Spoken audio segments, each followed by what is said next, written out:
Hey guys, Philosopher here, and today I'm going to talk to you about some high-level changes that we are seeing happen in Marvel Strike Force. This game is changing before our eyes. If you've been playing the game for some time, you may be seeing this yourself.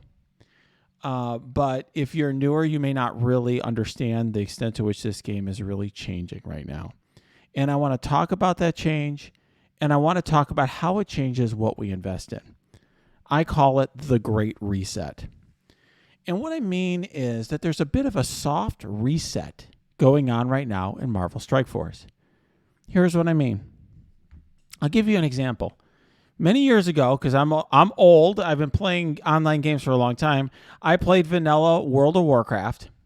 And the expansion, I put many hours into being one of the first raiders. We had the best gear of any mage in my server, and I was very proud of all the gear I had. And then the first expansion came out, Burning Crusade, and suddenly, when I started doing my first quests in the new zones, I realized that the piece of green gear that dropped off a boar in the first mission was better than the best gear that I had spent many hours raiding for in Naxxramas. Now, I may be exaggerating, but essentially, I very quickly realized that all the gear I had, all the time I put in was worthless. And it was a bit of a restart for the game.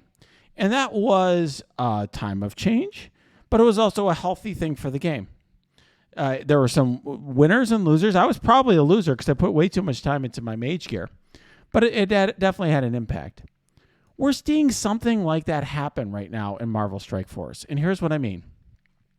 Starting with the release of Silver Surfer, the characters in this game have had a power level that is so high that they have made the characters that were out previously less and less relevant. Now, in the first one you could technically say was Doom, but I don't really count Doom because, first of all, I mean, there's a lot of debate. There's still people who try to argue he's not that great. He's a fantastic character, but, his stats were absurd, but he came out of Dark Dimension. Everyone was going to get him eventually out of DD4.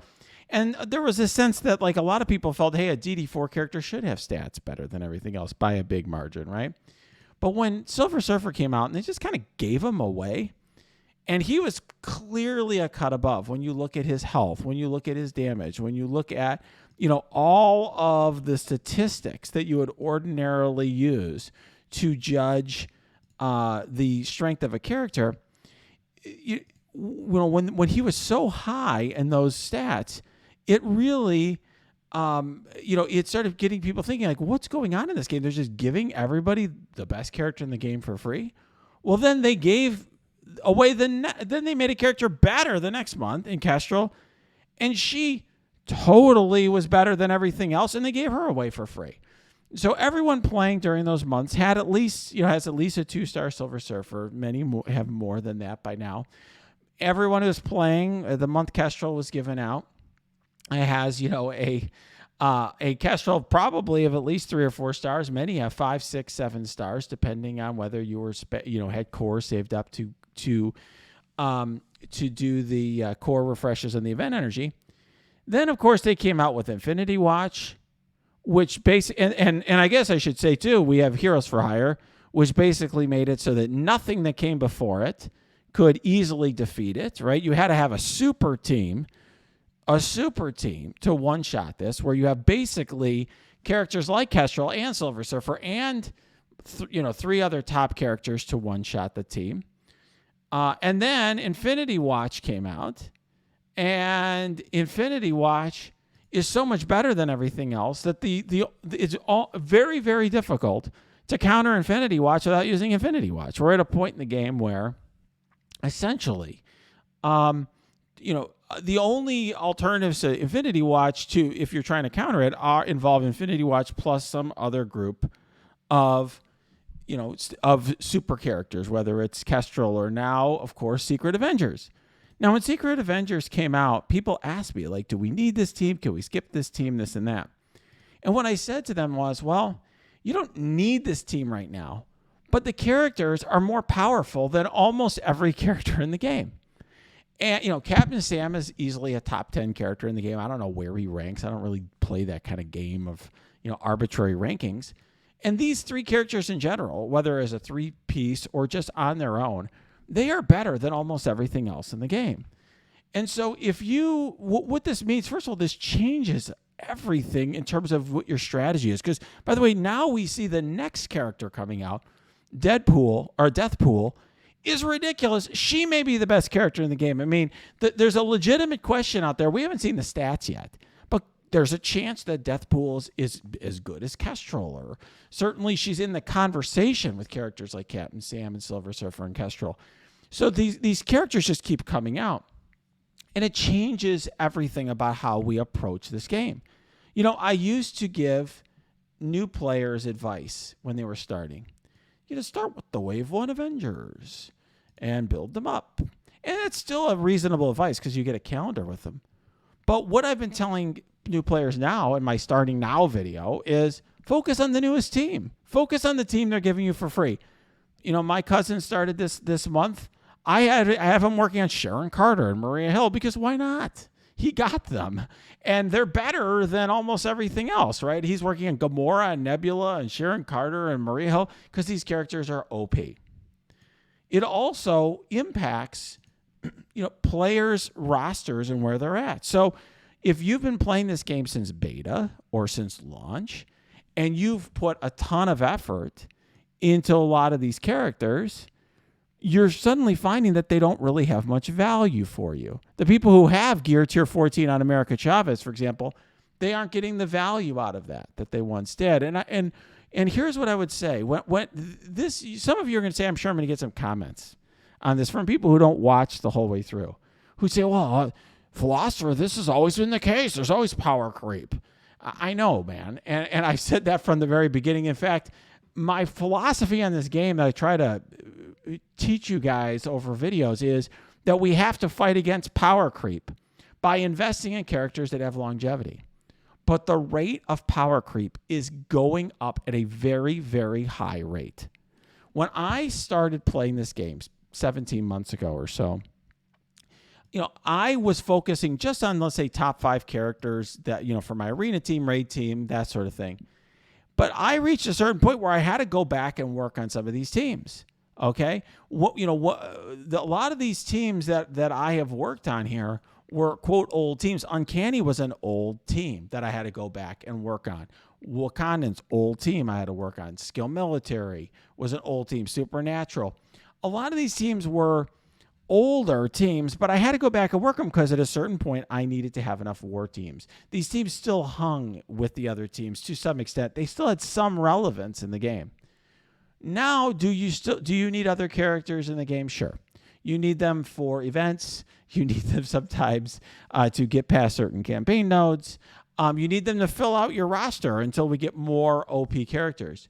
But as more characters are released at the power levels of the Kestrels and Captain Sams and Silver Surfers and Adam Warlocks, we're going to get to a point where the old characters are going to become less and less relevant. They are depreciating. There's an inflation here. They're depreciating the assets of people who came before.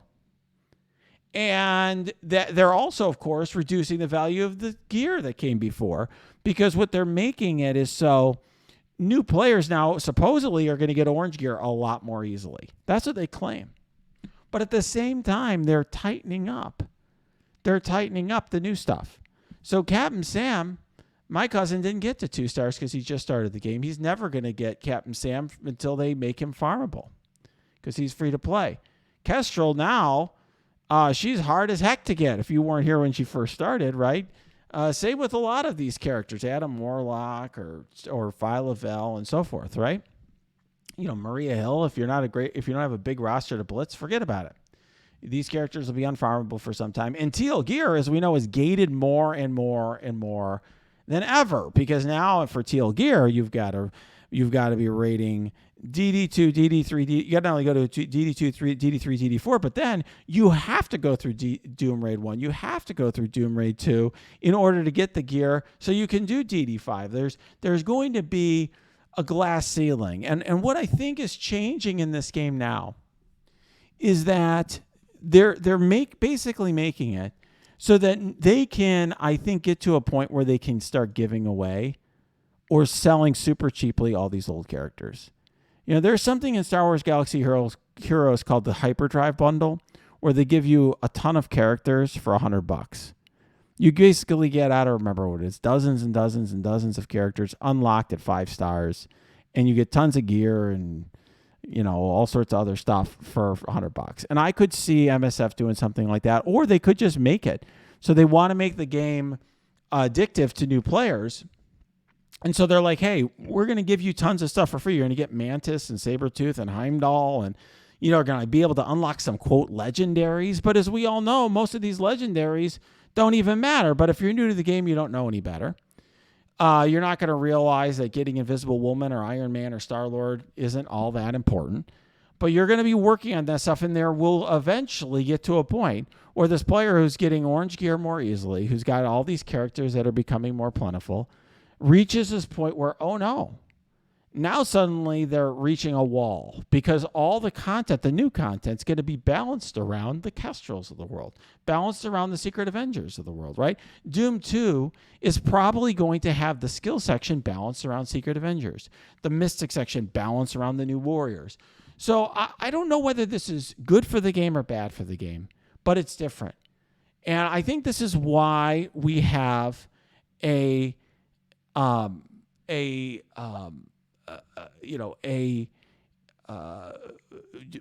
exodus at points of the game. It's why we have turmoil. And I think it's why some people are very concerned about the health of the game, myself included. I'm concerned about the impact on new players. I'm concerned about the impact of free-to-play players. I'm concerned about the impact that it's going to have on alliances and our community. And I'm really just concerned about how this experience is going to feel for a lot of players who've been playing this game for a long time. In other words, if you're a new player, I think that this can almost be exciting. Like, wow, I just unlocked this new team and they're great. But I think that for a lot of experienced players who put a lot of time into building up a roster, particularly if you're not like a whale and you don't have every new character up to a bazillion stars, I think you could start feeling frustrated that the characters you've put so much effort into, the gear you've poured into them, ends up not being worth all that much anymore. All right? Let me know what you think. If you like this video, smash that like button. Subscribe to this channel. If you have your thoughts, if you disagree with me, put it in the comments below or go to my Discord. That's linked below. We have lots of great conversations there. Or come to my Twitch stream. That's linked below as well. I try to stream on weeknights whenever I can.